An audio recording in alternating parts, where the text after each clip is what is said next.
Hai teman-teman, kembali lagi bersama saya Rifki Fauziah yang akan menemani teman-teman semua dalam membahas psikologi secara sederhana.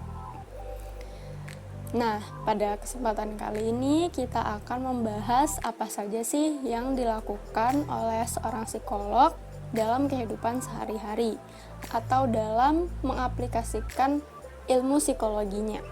Bagi teman-teman yang belum menonton video sebelumnya, tonton dulu yuk agar pemahaman teman-teman semua lebih terarah. Nah, apa sih yang sebenarnya dikerjakan oleh psikolog sehari-harinya?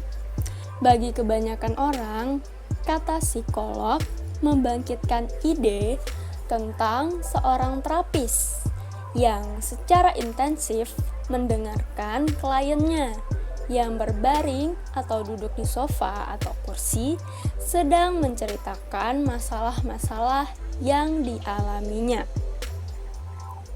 Sesungguhnya, banyak kegiatan psikolog yang tidak sesuai dengan gambaran ini. Aktivitas psikolog profesional umumnya dapat digolongkan ke dalam 3 kategori. Yang pertama, mengajar dan meneliti di universitas. Nah, ini biasanya dilakukan oleh para dosen ya, teman-teman sudah tahu sendiri. Kemudian yang kedua, praktek psikologis. Nah, kalau praktek psikologis ini berarti psikolog tersebut mengaplikasikan ilmu yang telah dipelajarinya, seperti bekerja di rumah sakit jiwa atau membangun klinik sendiri dan sebagainya. Kemudian yang ketiga, melakukan penelitian dan mengaplikasikan temuannya di lingkungan non-akademis. Lingkungan non-akademis tersebut seperti bisnis, olahraga, pemerintahan, hukum, dan militer. Jadi, tidak semua psikolog terlibat dalam pekerjaan klinis. Para psikolog dapat digolongkan ke dalam kategori umum berikut ini. Yang pertama, psikolog akademik atau psikolog peneliti. Ini mengkhususkan diri di berbagai bidang penelitian murni atau penelitian terapan, seperti perkembangan manusia, psikometri, kesehatan, pendidikan, psikologi industri, psikologi fisiologi, sensasi dan persepsi, dan rancangan dan penggunaan teknologi. Kemudian, kategori yang kedua adalah psikolog klinis.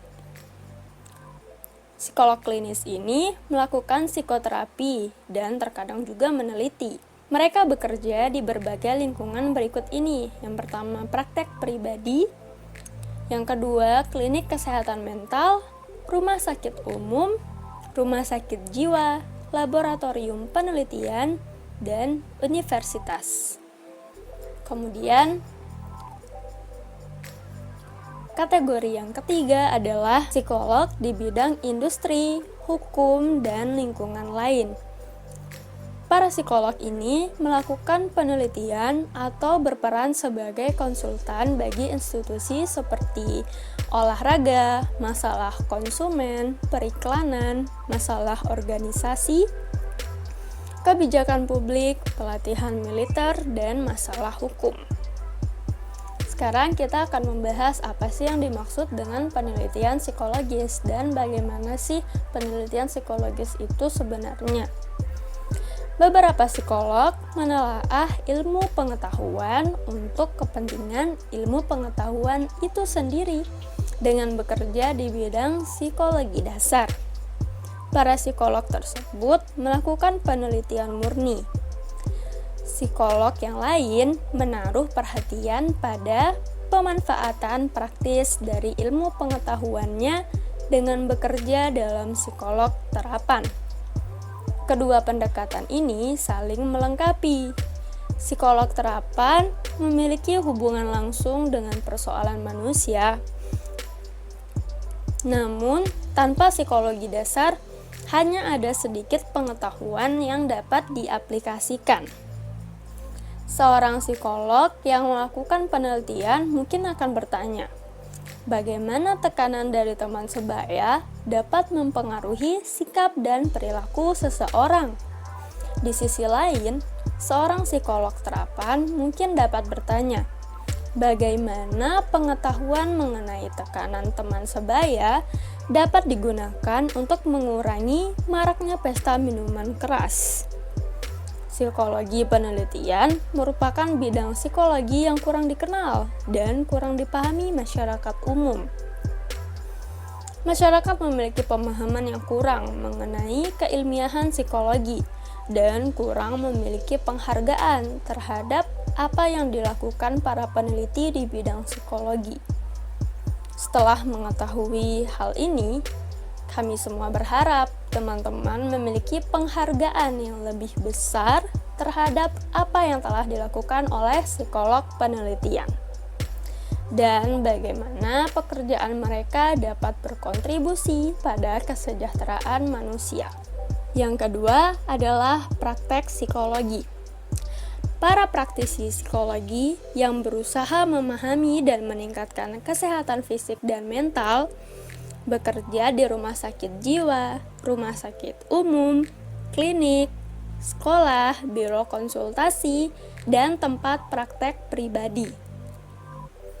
Psikolog konseling umumnya membantu seseorang dalam mengatasi berbagai masalah dalam kehidupan sehari-hari, seperti kecemasan dalam menghadapi tes, konflik keluarga, dan motivasi kerja yang rendah. Kemudian, psikolog sekolah yang bekerja sama dengan para orang tua, guru, dan siswa dalam rangka meningkatkan prestasi siswa dan memecahkan kesulitan emosional.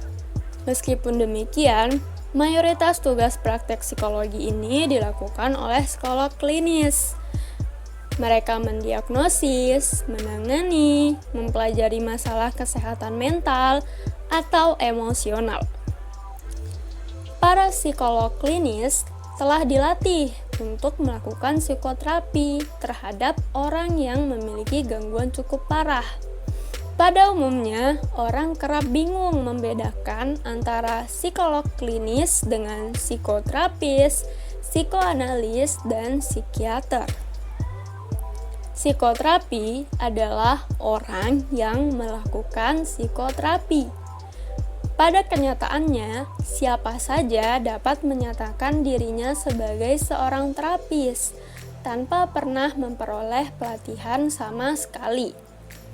Psikoanalis adalah orang yang mempraktekkan suatu bentuk khusus terapi, yaitu psikoanalisis.